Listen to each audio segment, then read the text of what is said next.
The $5 bill felt like an insult in Clara Reinhold's hand. Constance Hargrove stood in the parlor of the house that had been Clara's home for 7 years. Her chin lifted at that angle that meant the conversation was over. Behind her, Vernon Hargrove studied his boots, saying nothing, being nothing, as he had been for the entire year since his son Eric had died beneath a falling pine. "This is what you're worth to this family," Constance said. "Take your children and go." Clara looked at the bill. $5. In Millbrook, Minnesota, that bought 10 pounds of flour, 5 pounds of salt, and 3 nights at the boarding house if you didn't eat. It bought nothing that lasted. It bought nothing that mattered.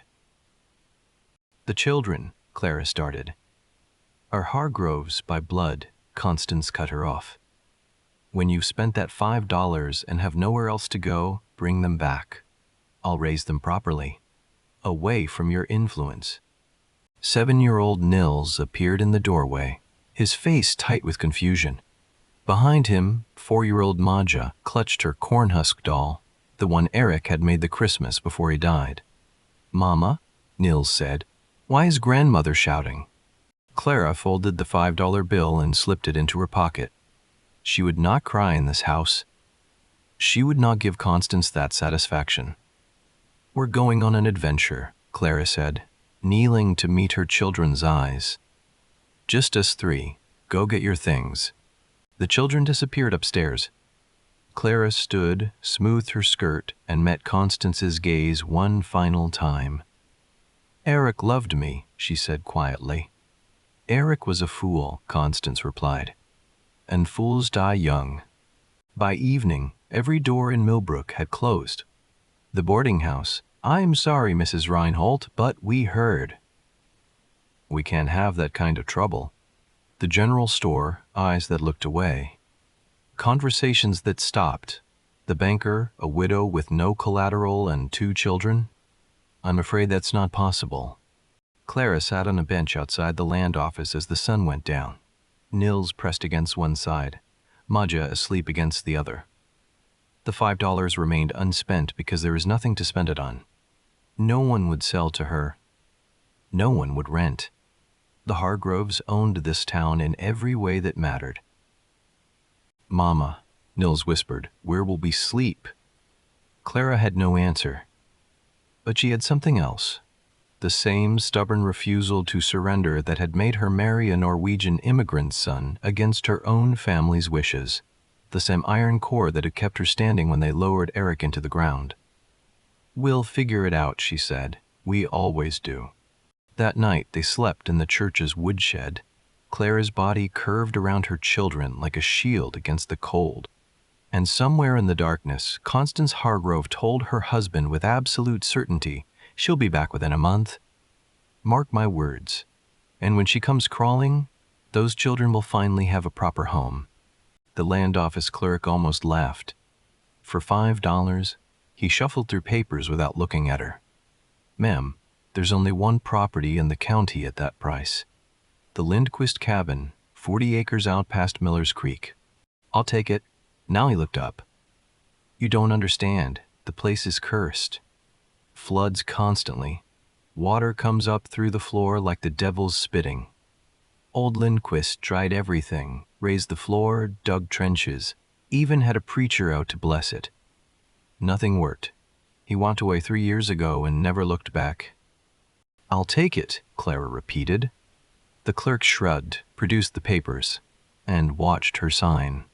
"Your funeral, ma'am, or drowning, more likely." The cabin stood alone at the end of a rutted track, surrounded by 40 acres of passable farmland that no one would farm because of the building at its center. 16 feet by 20 feet, single room with a sleeping loft, plank floor on log joists. Clara could see the problem before she even opened the door.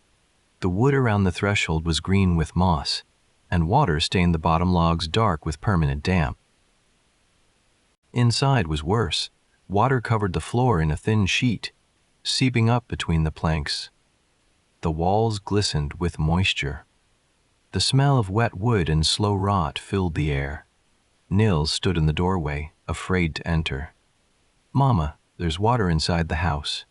But Maja pushed past him, splashing through the puddles, laughing. It's cold, Mama. The water is cold. Cold. Clara knelt in the center of the room, pressing her palm flat against the wet floor. The water wasn't warm, as it would be if it were simply rising groundwater in summer heat. It was cold, 50 degrees, maybe less. And it wasn't pooling. It was moving, flowing from one corner toward the opposite wall. A memory surfaced. Mormor Solveig, Eric's mother, standing beside a spring house in Norway, explaining to a young Clara why the water there felt like winter in August. Water that moves is water that lives, Mormor had said. Water that sits is water that kills. Feel the ground, child. Is it pushing or pooling? Clara felt the floor. The water pushed. This isn't a curse, she whispered. What, Mama? Nils asked. Clara stood, her wet skirt clinging to her knees, and for the first time since Constance had handed her that $5 bill, she smiled. This is a spring. Word traveled fast in a small town. By the next Sunday, Constance Hargrove had heard. She bought the cursed Lindquist place, Constance told the ladies after church, not bothering to hide her satisfaction. $5 for a flooded ruin. The woman has lost her mind entirely. She'll drown those children or freeze them by October. Either way, they'll be back with us where they belong. The ladies nodded and murmured and privately thanked God for their own dry homes and living husbands. None of them understood what Clara had found. Clara spent 3 days studying the water. She traced its path across the floor, finding the spot where it emerged strongest, 6 feet from the north wall, 4 feet from the west, right where the floorboards had warped and split from years of constant moisture. She pried up the boards and found what she expected, sand and gravel, and water bubbling up from below. The spring head. She sat back on her heels, water soaking through her dress, and let herself remember. 4 summers ago, Mormor Solveig, still alive then, still strong, leading Clara through the old Reinhold homestead to show her the spring house that Eric's father had built. In Norway, springs are gifts, not problems. Mormor's accent thick even after 40 years in America. The water comes from deep, 60, 80, 100 feet below. Down there, the earth remembers no drought, no freeze. 52 degrees, winter and summer, year after year. The same water that destroyed foolish men's homes fed wise men's families for generations. How? Clara had asked. How do you make it work? You don't fight the water. You give it a path. Stone basin to catch. Channel to direct. Everything else, the water does itself. That night, Clara sat her children down and drew in the dirt. We're going to dig a hole, she explained. Right here, where the water comes up. 5 feet wide, 5 feet long, 3 feet deep. We'll line it with stones so the water has a place to go. Nils studied the drawing. What about when it fills up? We'll build a channel. Wood, like a long trough, leading outside to a tank for the animals. We don't have animals, Maja pointed out. We will, and we'll have water for them that never runs out. And in that corner, Clara pointed to the northwest wall, we'll make a cold room. The water keeps the air at 52 degrees. Cold enough to store butter and milk and cheese all summer long. Other people don't have cold rooms, Nils said. Other people don't have springs. We do. We just have to learn how to use it. Nils was quiet for a moment. Then, can I help dig? I'm counting on it. And Maja, you can find the stones. The pretty ones, the flat ones, the ones that fit together. Maja's face lit up. I'm good at finding things. I know you are, sweetheart. That Sunday, Clara did not go to church. She was already digging. Constance Hargrove noticed her absence and smiled. To the ladies' circle, she announced, she's playing in mud puddles now, like her children. Digging holes in a flooded cabin. I give her until first frost, and then those children will finally have a proper Christian upbringing, The ladies nodded. No one disagreed. But Clara, knee-deep in cold water with blistered hands and aching shoulders, didn't care what they thought. She had a plan. She had her children, and she had a spring that had been waiting 3 years for someone to understand what it really was. The first week nearly broke her. Clara dug while standing in 3 inches of water that never warmed past 52 degrees. Her feet went numb by mid-morning and stayed numb until she crawled into the loft at night. Her hands blistered on the 2nd day, bled on the 4th, and began forming calluses by the 6th. She lost 8 pounds she couldn't afford to lose. But the hole grew. Nils couldn't dig. The water was too deep, the work too heavy, but he found his purpose anyway. He sorted stones. Wall stones here, he announced on the 3rd day, pointing to 3 piles he'd made outside the cabin door. Floor stones here, and the big ones. Those are Mama's, for the rim. Clara paused in her digging to look at what he'd done. Flat stones for the floor, averaging 6 inches by 8 inches. Thicker stones for the walls, 4 to 6 inches on each side. And massive stones for the rim, 20 pounds, 30 pounds, some nearly 40. This is perfect, Nils. I watched you carry them. The big ones you use different. He'd learned by watching. Just like she had learned from More. Maja's job was simpler but equally essential. She washed each stone in the spring water before Clara placed it, small hands scrubbing away dirt and grit. Clean stones make clean water, she said on the 5th day, repeating something she'd heard Clara say once and decided was important. Clean stones make clean water, Mama. By the end of the 1st week, the excavation was complete, 75 cubic feet of sand and gravel removed, bucket by bucket, carried outside by Clara and spread across the garden plot that would eventually benefit from it. The 2nd week was stonework. Clara laid the bottom first, 25 square feet of flat stones pressed into the sand bed, fitted together like a puzzle. No mortar. The water needed to flow through the joints, filtering itself through the gaps between stones. The walls rose next, stacked fieldstone angling slightly inward for stability. She'd gathered 187 stones from the collapsed fence around the old Lindquist property, carrying them in loads of 3 or 4 at a time, building a pile beside the cabin that Nils then sorted. How do you know it won't fall down? Nils asked, watching her place the 15th course. Clara set down her stone and showed him her hands, the calluses, the small cuts, the permanent cold water wrinkles that never quite went away. Feel this stone. Feel how heavy it is. Now feel the one below it. They push against each other. Each one holds the next one in place. That's how we stay standing too, Nils. We hold each other up. More had said something similar once. The earth gives to those who ask with their hands, not their mouths. Your grandmother asks with her mouth. We ask with our hands. Which do you think the earth respects more? Nils picked up a stone, 8 pounds, meant for the wall, and carried it to Clara without being asked. I want to help, he said. She showed him where to place it. The basin was finished by the end of the 3rd week. 375 gallons of crystal clear water, bubbling up from 60 feet below, staying 52 degrees while the August air outside climbed past 90. Now came the channel.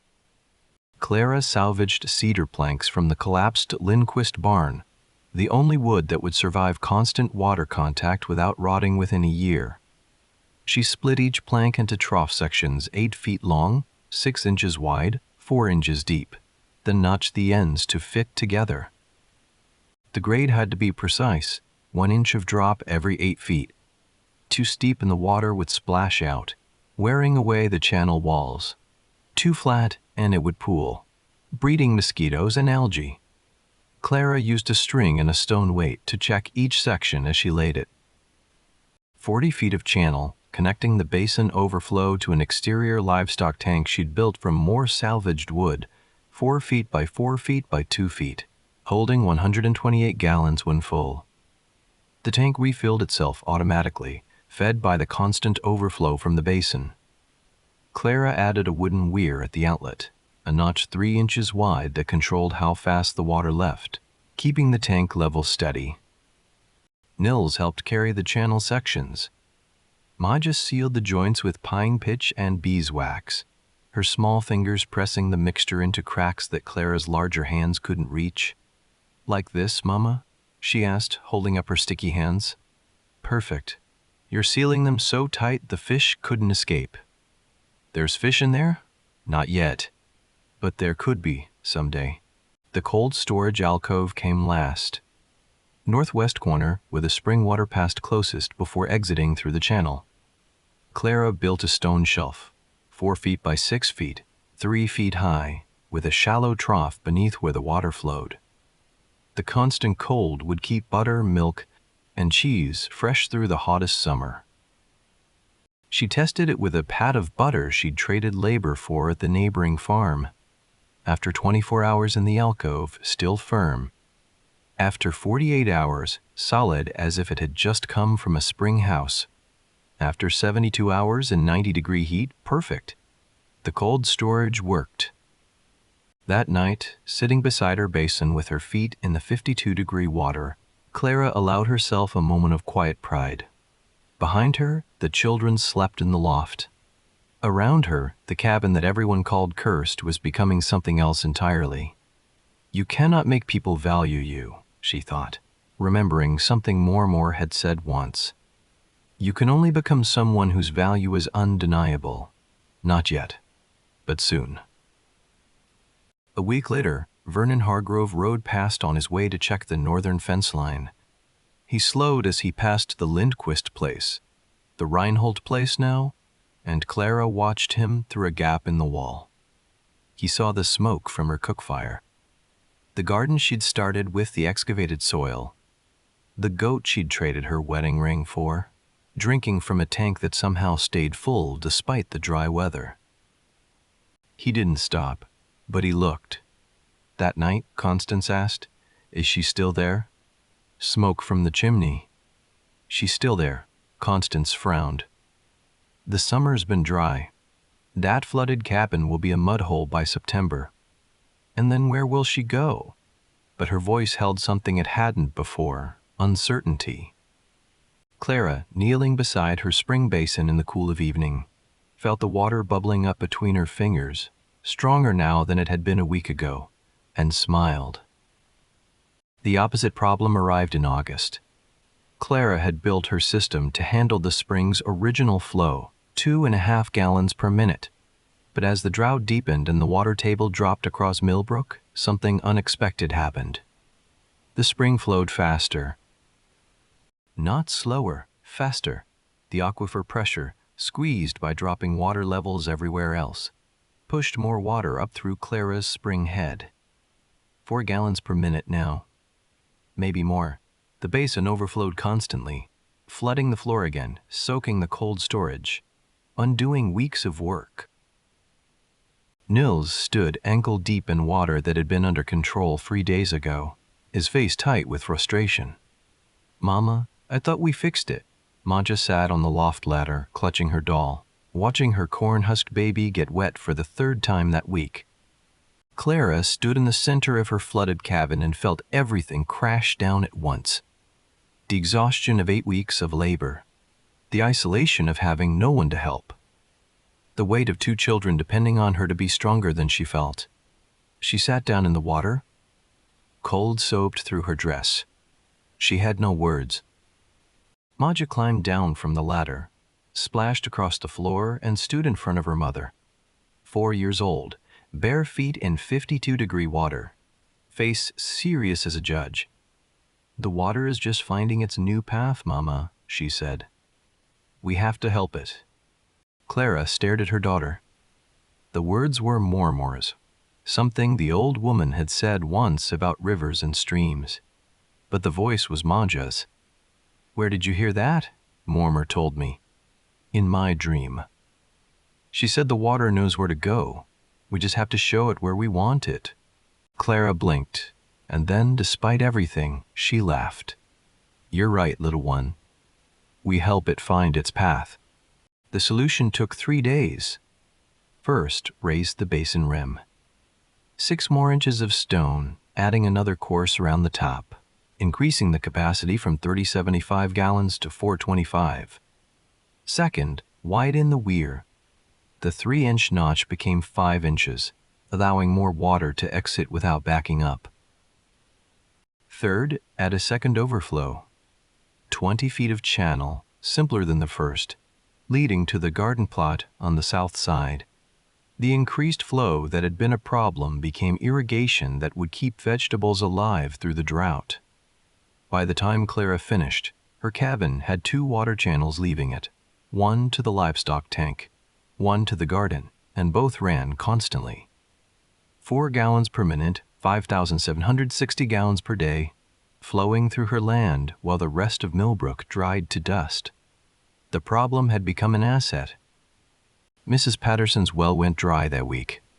The Bjornsons lost theirs 2 days later.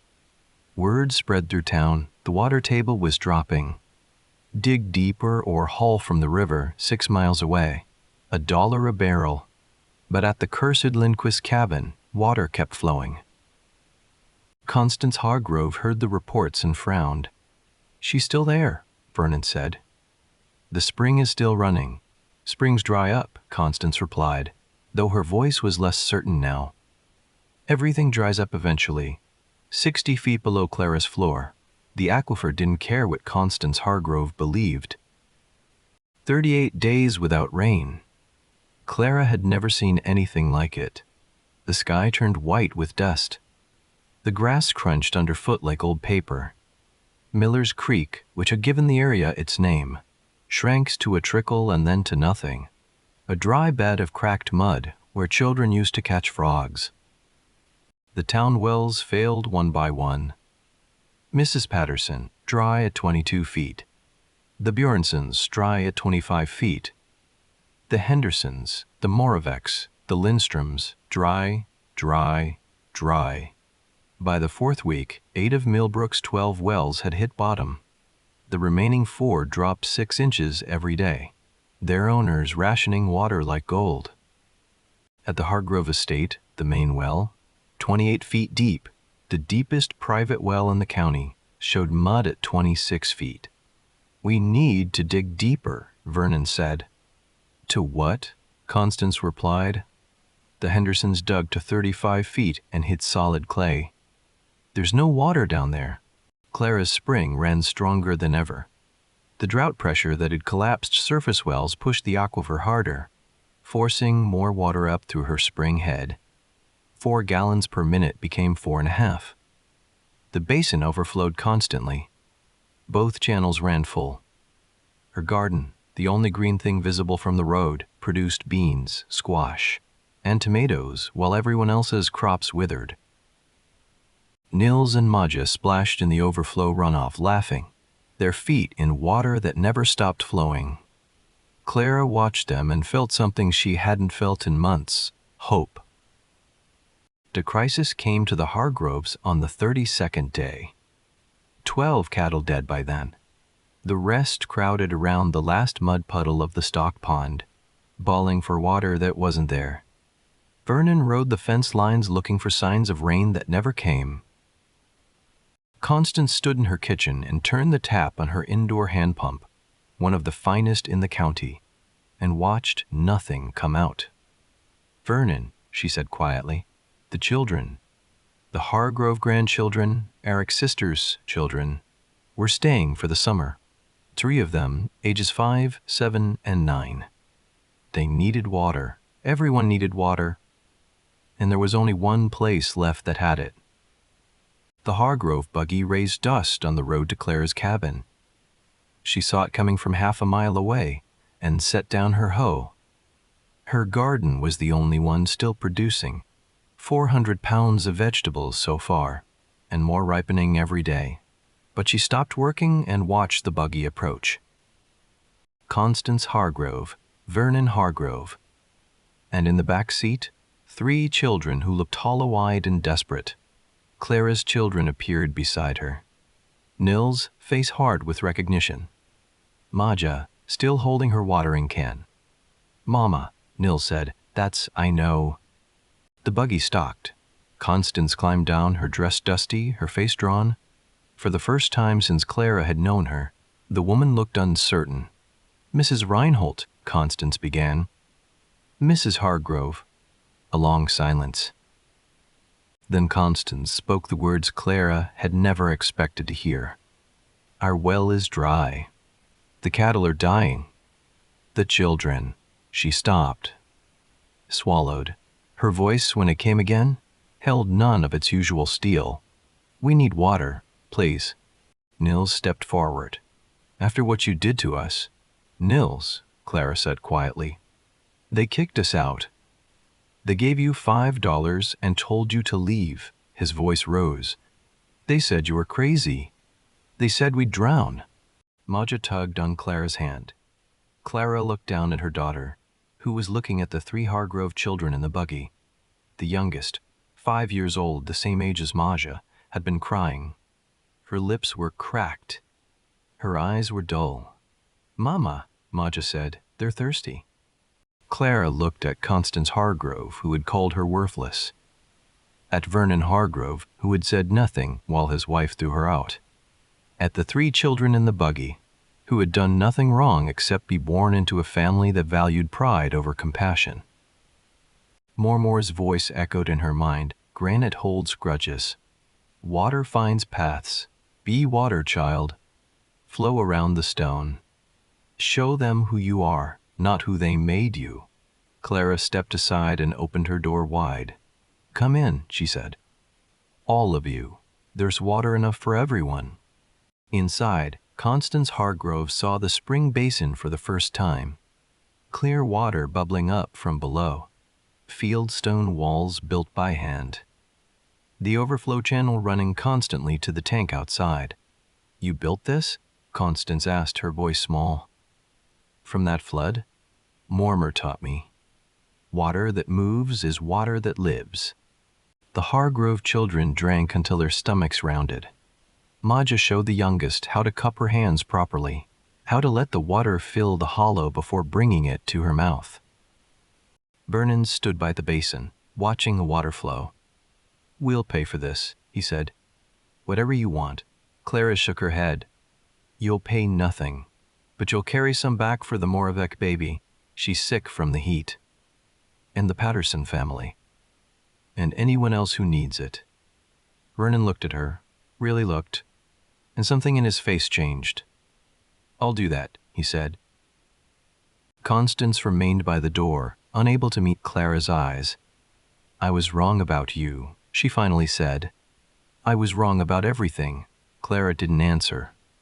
She simply handed Constance a cup of water, cold, clear, flowing from the spring that everyone had called a curse, and let her drink. The rain finally came in late September.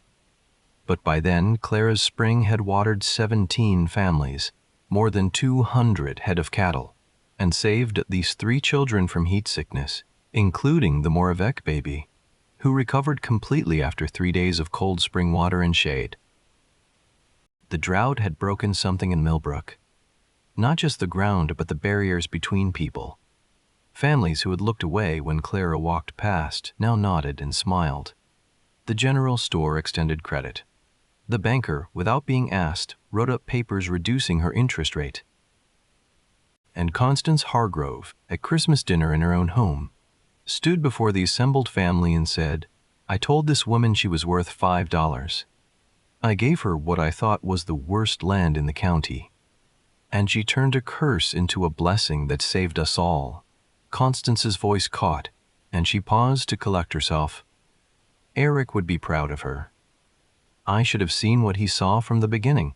Clara sat at the table with her children on either side, Nils in a clean shirt, Maja with a new ribbon in her hair, and felt something she hadn't felt in years, belonging. The following spring, she taught the Bjornsons to find their own spring. Then the Hendersons. Then 4 more families who came asking. "Feel the ground," she told them, kneeling in their fields. "Is there a place where the moss grows thicker? Where the grass stays green longer? That's where the water waits. By summer, 6 new springs had been captured across Millbrook. Clara showed them all. The stone basin technique, the overflow channels, the cold storage alcoves. Knowledge that Mormer had brought from Norway passed through Eric, and now spreading across the Minnesota prairie. Listening for water, people started calling it, finding the gift in what everyone else saw as a curse. Nils turned 8 that year, and he asked for his own shovel. "I want to dig," he said. "Like you taught me." He became a well digger, famous, eventually, across 3 counties for his ability to find water where others found only clay. The Reinhold boy, they called him.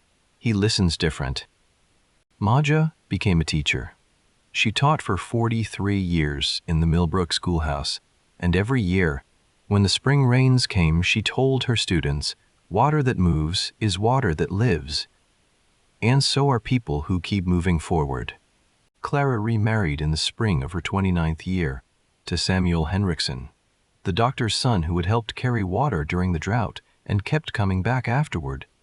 They raised 4 children on the 40 acres everyone had said were cursed, and the spring never stopped flowing. The cabin still stands, though it's been expanded twice. The basin Clara dug, 5 feet by 5 feet by 3 feet, lined with 187 field stones, still bubbles with water that emerges at 52 degrees regardless of the weather above. And in Millbrook, Minnesota, 2 phrases entered the local vocabulary that summer and never left. Listening for water, meaning the skill of finding abundance where others see only problems. And a $5 blessing, meaning any disaster that becomes a gift when you stop fighting and start building. Clara Reinhold Henriksen lived until the winter of her 92nd year. On her final morning, she asked Samuel to help her down to the spring room. The cabin had grown around it, enclosed it, but the basin was still there, still flowing, still cold. She put her feet in the water one last time. "Maja," she said to her daughter, who sat beside her, "remember what Mormor taught us?" Maja, 67 years old now, smiled. "Water that moves is water that lives. And what are we? We're water, Mama." We find our path. Clara closed her eyes. The spring kept flowing. The end.